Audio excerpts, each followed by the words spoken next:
হযরতে ইব্রাহিম আলাইহিস সালাতু ওয়াস সালাম যখন নমরুদ তেনাকে এরকম আগুনের কুণ্ডলি দিয়ে যখন আগুনের মধ্যে নিক্ষেপ করবেন, এমন সময় আগুনের মধ্যে নিক্ষেপ করবেন এর আগ মুহূর্তে জিবরাইল আমিন আয়েশা হযরত ইব্রাহিম আলাইহিস সালামকে বলতেছে, ও পয়গম্বর ইব্রাহিম, ও পয়গম্বর ইব্রাহিম, আলাকা হাজাতুন, আপনার কোনো সাহায্যের প্রয়োজন আছে কিনা, আপনার কোনো প্রয়োজন আছে কিনা, আপনি একটু সাহায্যের প্রয়োজন থাকলে বলেন।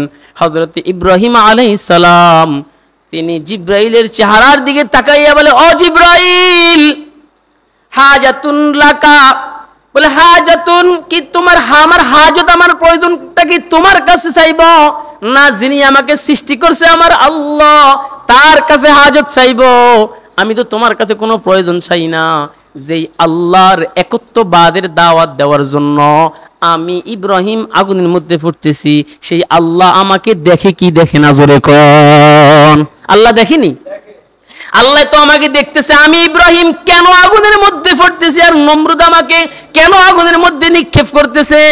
এবার যে আল্লাহ আমাকে দেখতেছে সেই আল্লাহই ইব্রাহিম আলাইহিস সালাম হাদিসের মধ্যে আসছে, ইযা উলকিয়া ফিন্নার ক্বালু হাসবুনাল্লাহু নি'মাল ওয়াকিল। বলেন হাসবুনাল্লাহু নি'মাল, সবাই বলেন হাসবুনাল্লাহু নি'মাল ওয়াকিল।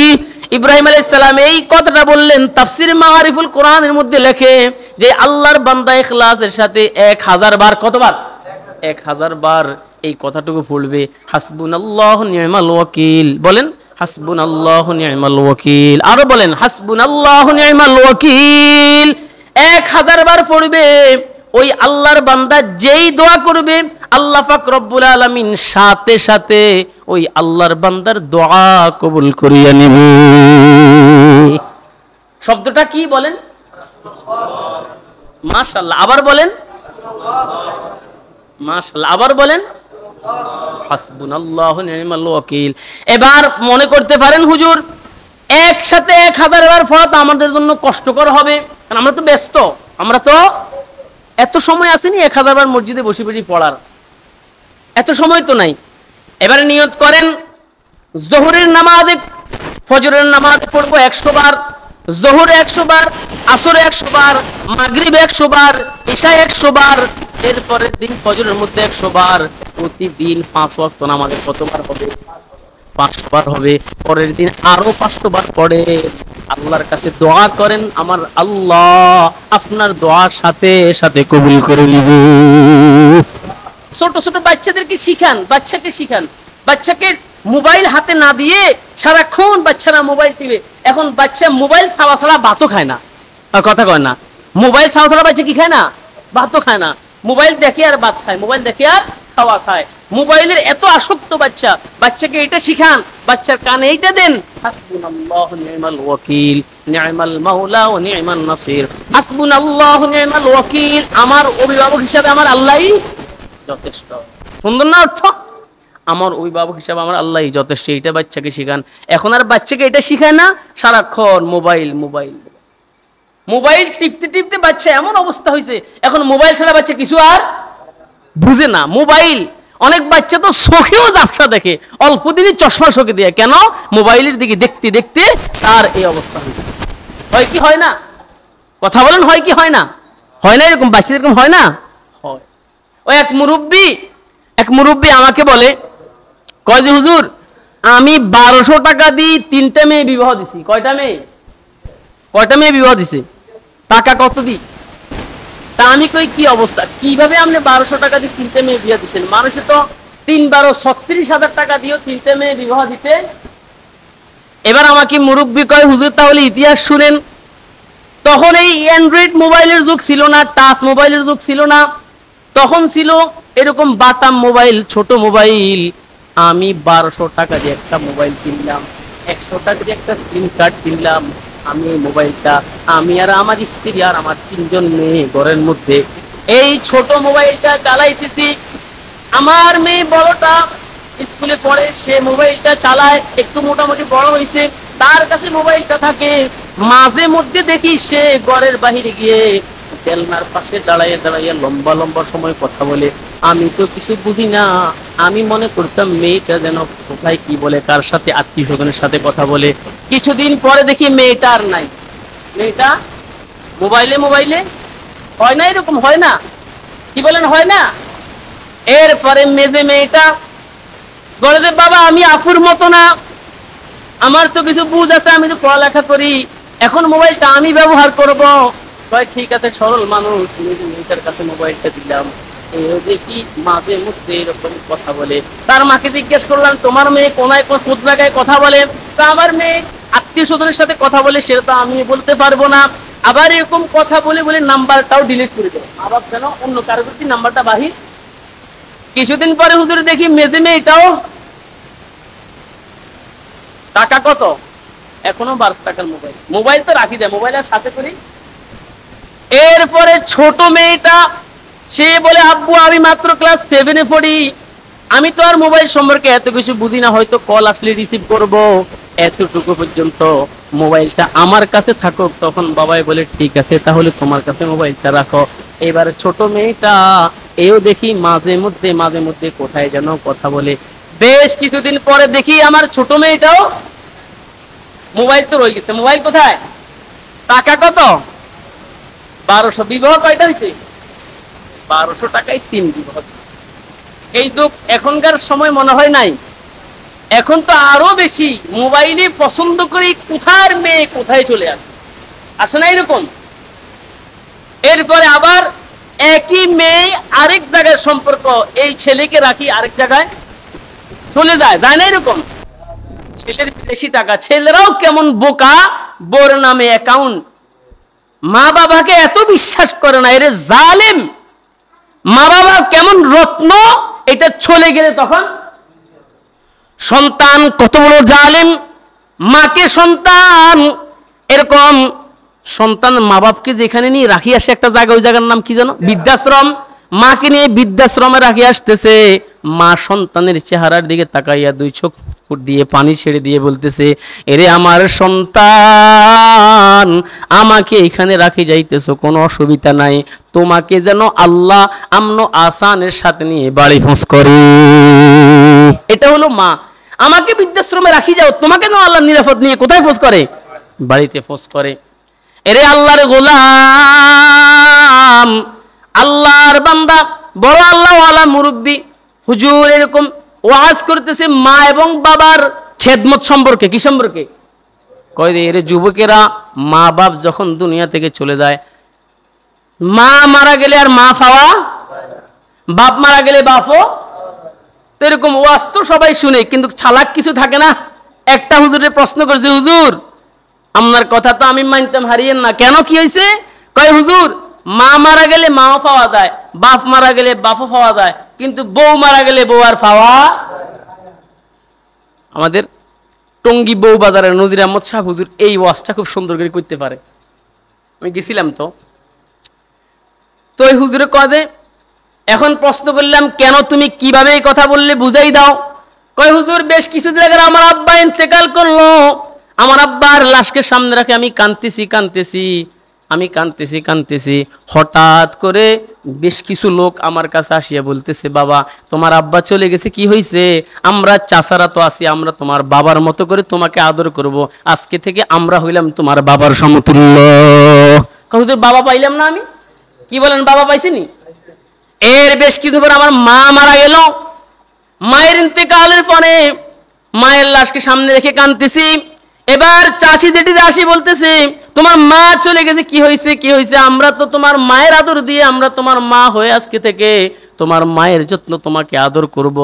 এবার আমি আমার মায়ের ইন্তেকালের পরে মাকেও পাইলাম, কিন্তু হুজুর এর বেশ কিছুদিন পরে আমার স্ত্রী দুনিয়ার থেকে চলে গেল।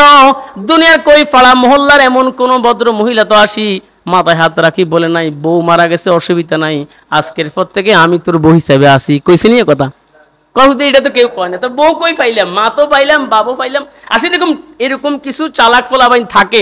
যাই হোক, বলতেছিলাম এটাই যে মা বাপ কেমন জিনিস, দুনিয়াতে থাকতে বোঝা যায় না, মারা গেলে তারপরে। এটার ব্যাপারে আল্লাহ সূরা বনী ইসরাঈলে কত বৃহৎ, কত বিশাল আলোচনা করেছেন, সেদিকে আমি যাব না। আমার আলোচনার আজকে মূল পয়েন্ট হলো তাওয়াক্কুল, আল্লাহর উপরে ভরসা। কিসের উপরে ভরসা? এবার দেখেন হযরতে মূসা আলাইহিস সালাম, আমি নবীদের তাওয়াক্কুল বোঝানোর জন্য বলতেছি। হযরতে মূসা আলাইহিস সালাতু ওয়াস সালাম তিনি এরকম যখন বনী ইসরাইলের সৈন্য সেনাদেরকে নিয়ে যারা তিনার উপর ঈমান আনছে তাদেরকে নিয়ে যখন বাহারে কুলজুমের ফেরাউনের দাওয়ায় ফেরাউন পিছন দিয়ে দাওয়া করতেছে, তাড়াইতেছে, আর মূসা আলাইহিস সালাম যখন তার সাথী সঙ্গীদেরকে নিয়ে বাহারে কুলজুমের সামনে গিয়ে যখন দাঁড়াইলেন, ওই সাথী সঙ্গীরা মূসা আলাইহিস সালামের দিকে তাকাই বলে, ও পয়গম্বর মূসা, ক্বালু ইন্না লামুদরাকুন, আমরা তো এখন ডুবে যাব, সামনে যদি যাই সামনে বাহারে কুলজুম, পিছনের দিকে ফেরাউনের বাহিনী, আমরা কি করব? আমরা, এটা কার কথা? মূসা আলাইহিস সালামের সাথী সঙ্গীদের কথা। মূসা আলাইহিস সালাম বললেন, এ আমার সাথী সঙ্গীরা, কাল্লা, কখনো নয়, কখনো নয়, কাল্লা ইন্না মাইয়া রাব্বি সায়াহদিন। এ আমার সাথী সঙ্গীরা, মন ঘাবড়ায়ো না, ভয় করিও না, যেই আল্লাহ কখনো নয়, কখনো নয়, কখনো আল্লাহ আমাদেরকে ধ্বংস করবে না। আল্লাহ তো একজন আছে, তিনি অচিরেই আমাদেরকে পথ দেখাই দিবে। আল্লাহ আছে না? ভরসা কার উপর করছে? তাওয়াক্কুল কার উপর করছে? এবার আল্লাহ বলে, মূসা হাত দ্বারা পানির মধ্যে কি করো?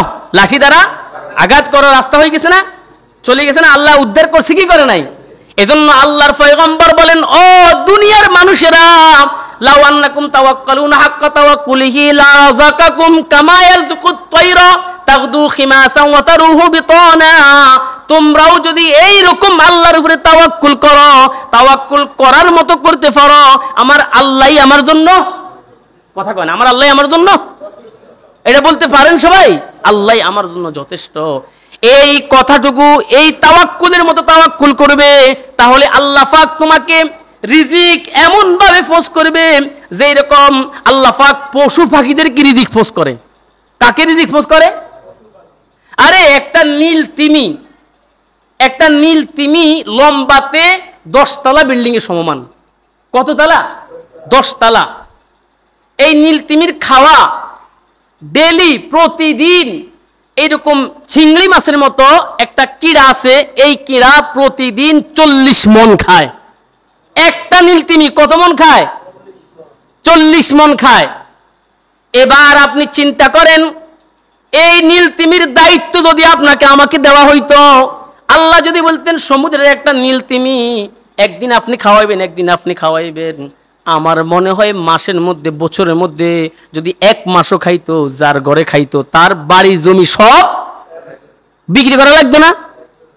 আল্লাহ বলে, পারবি না রে বান্দা, পারবি না। এই জন্য আমি আল্লাহ এটা আমার কাছে রেখেছি, ওমা মিন দাব্বাতিন ফিল আরদি ইল্লা আলাল্লাহি রিজকুহা, এটার দায়িত্ব আমি আল্লাহ আমার কাছে রেখেছি, তোমরা তো পারবা না, যতই চেষ্টা করো তোমরা পারবা না। এবার বান্দা, তোমার তাওয়াক্কুলটাও তাওয়াক্কুলের মতো করি করো, আমি আল্লাহ ফাকির মতো তোমাকে রিজিক ফোর্স করব। তাগদু খিমাসান ওয়া তারুহু বিতানা, সকাল বেলায় ফাঁকি একবারে খালি ফেটে বাসা থেকে কি হয়, আর দুপুর বেলায় নিজে ফ্যাট উদর পূর্ণ করি তো আসে, আবার ঠোঁটে করি বাচ্চাদের জন্য আসে না, বাচ্চাদের জন্য নিয়ে আসে। আল্লাহ বলে, আমি তার রিজিকের জিম্মাদারি নিচ্ছি, আমি তাকে রিজিক খাওয়াইবো, তাকে আমি ফোর্স করবই করবো। কথা বুঝে আসছি? এই জন্য আমরা চতুর্দিক থেকে যা দেখতেছি বালা মুসিবত আমাদের উপরে, সব এই মুসিবত, বালা মুসিবত আসার কারণ হইল আমাদের তাওয়াক্কুল আল্লাহর উপরে নয়, বান্দার উপরে। আমাদের তাওয়াক্কুল খালিকের উপরে নয়, মাখলুকের উপরে। আমাদের তাওয়াক্কুল রাজ্জাকের উপরে নয়, রিজিকের উপরে। এটা হলো আমাদের তাওয়াক্কুলের অবস্থা। এজন্য চতুর্দিক থেকে আমাদের বিপদ আর মুসিবত। কম না বেশি? আসো না, এখন একটা বাহির হচ্ছে কি, রাসেল বলছিলাম না ওই দিন, এখন একটা বাহির রাসেল, অনেকে রাসেল বাইসাব, ওই দিন একজনে রাসেল বাইসাব, বাইসাব না, রাসেল বাইফার। ওই যে করোনা ভাইরাস, করোনা, এটা হলো রাসেল বাইফার, একটার পর একটা আসবে। এটা হলো সব জহরাল ফাসাদ ফিল বাররি ওয়াল বাহরি বিমা কাসাবাত আইদিন নাস। এটা সব হলো জলে স্থলে যত বিপদ আপদ মুসিবত, আল্লাহ বলে সব তোমার হাতের কামে, সব তোমার, সব শুধু আল্লাহর দোষ দাও যে আল্লাহ শুধু আমাকে দেখে, আমার বিপদ, আমার মুসিবত, তোমার দোষ নাই। ওই এক ঘরের মধ্যে 3 চোর ঢুকছে, কয় চোর? এখন তো সব বিল্ডিং, আগে তো আছিল সব কিসের ঘর? টিনের ঘর, সনের ঘর। তো শিংকুড়ি একটারে দিছে শিং করতে, শিং করছে, 3 জন ঢুকে গেছে। ঢুকার পরে ওই ঘরের ঘরওয়ালারা টের পাই গেছে। টের পাওয়ার পরে যেটা শিং করছে ওইটা উঠছে দরমার উপরে। উঠিয়া তাদের এরকম একটা কালো মুকুট ছিল, মুকুটের পাশে যাইয়া এইভাবে হেও কালো, চোরও কালো, কালো মুকুটের পাশে যাই দাঁড়াইছে যেন তাকে না দেখতে পারে। কিন্তু ঘরওয়ালারা তো টের পাইছে না। বাকি আছে আর কয়জন? এরা যায় কম্বলের ভিতরে। ওই যে সবাই বাহিরে চোর টোগায়, এরা কম্বলের ভিতরে শুয়ে রয়েছে। এখন এই কালোটা চিন্তা করলো যে আমি তো ধরা খাইছি, আমার তো দেখছে, চিনি ফেলছে, আমারে ধরিবে, ফিটাইবে, তা আমি আর উপরে থাকি লাভ কি? এটা টফ করে নিচে নামে আসি। কয় সব দোষ উপরে আলারটা, নিচেও 2 জন আছে কম্বলের তলে। সব দোষ উপরে আলারটা, নিচেও 2 জন। তো সব দোষ আল্লাহর দিন। যে আল্লাহ আমাদের উপরে কেন এত বিপদ, কেন এত মুসিবত, আমার অভাব যায় না, আমি এই ঋণগ্রস্ত না, সব দোষ উপরে আলাম ন, কিছু দোষ আপনারও। তাওয়াক্কুল করেন, তার উপরে করার মতো করেন। কয়দিন ঘর থেকে বাইরে দোয়াটা পড়ছেন?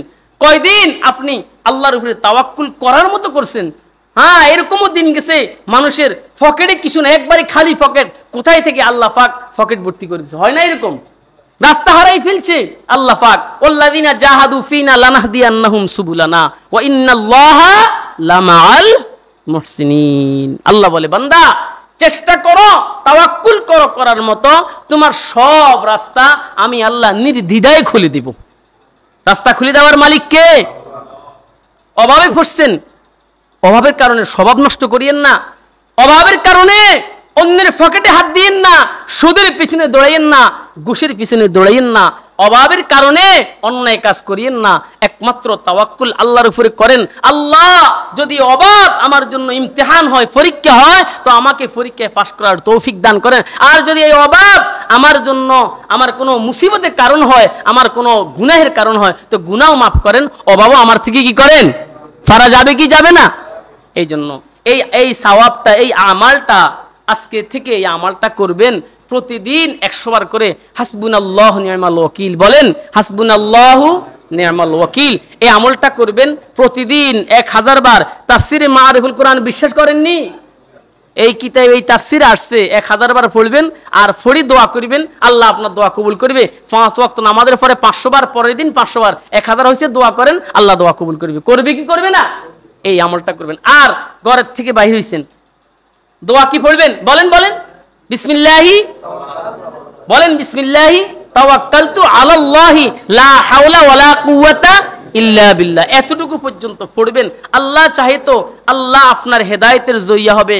আল্লাহ রাব্বুল আলামিন এই দোয়াটা পড়ার কারণে আল্লাহ আপনার উকিল, আপনার অভিভাবক হবে, আপনার জিম্মাদার হবে। আল্লাহু ওয়ালিয়ুল্লাযীনা আমানু ইখরিজুহুম মিনাজ যুলুমাতি ইলান নূর। আল্লাহ রাব্বুল আলামিন বলেন, আমি আল্লাহ বন্ধু হইলাম কাদের? আল্লাহু, আল্লাহ পাক রব্বুল আলামিন বলেন, আমি আল্লাহ অভিভাবক বন্ধু হইলাম মুমিনের।